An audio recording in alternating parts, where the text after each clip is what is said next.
Здравейте! Валутен анализ за 3 април. Започвам с двойката евро-долар. Тук разпродажбите продължиха до подкрепата 1.28, където в търговията консолидира. На едночасовата графика виждаме, че се формира динамична подкрепа, която, ако бъде преодоляна, вероятно ще отключи нови разпродажби към следващото ниво на подкрепа 1.2660, където на по-голямата графика се вижда, че се намира нисходящия тренд, който беше преодолян миналата година. Така че около това ниво 26,60 е възможно да видим и по-дългосрочно дъно. В посока нагоре, ако котировките минат трайно над 1.2880, може да говорим за евентуално начало на възходящо движение към психологическото ниво 1.30. Нисходящият тренд на паунда беше прекъснат в средата на миналия месец, обаче в посока нагоре виждаме, че котировките не успяха да преминат 1.5267 и в момента на 4-часовата графика се формира графичната фигура двоен връх, като нивото за потвърждение на фигурата е 1.5095, като котировките само за кратко преминаха под това ниво. Но ако то все пак бъде преодоляно трайно, може да говорим за продължение на нисходящия тренд към 1.4830.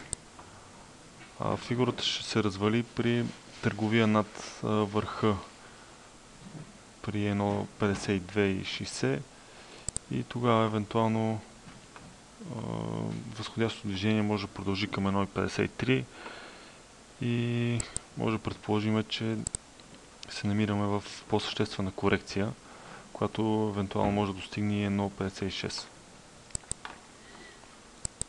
При двойката долар-иена темпото на покачване вече е доста по-ниско от преди, което само по себе си може да доведе до затваряне на дълги позиции, които от своя страна да отключат разпродажби и да се формира една по-съществена корекция, каквато до момента не е имало от началото на възхода от септември миналата година.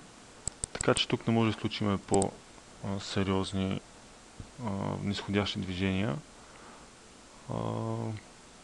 Утре през азиатската сесия е заседанието на Японската централна банка, което вероятно ще предизвика и по-голяма волатилност. В посока надолу първата подкрепа е 92,20. Виждаме, че възходящия тренд е пробит, като първата цел 92,20 е съвсем близо, следващата е 90,25.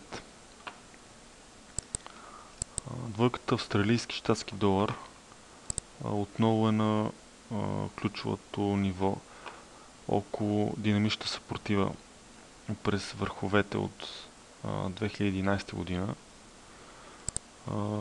а именно зоната 1.0440, 1.0480.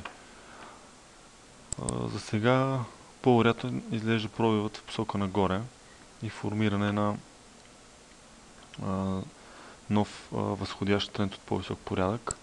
Потвърждение за този сценарий ще бъде отдалечаване на търговията от зоната на 1.0440 и 1.0480, като първата цел в посока нагоре е 1.0620. В обратната посока при търговия под последното дъно може да говорим за формиране на тренд обръщаща графична фигура и нови разпродажби към 1.03. Благодаря за вниманието, успешен трейдинг!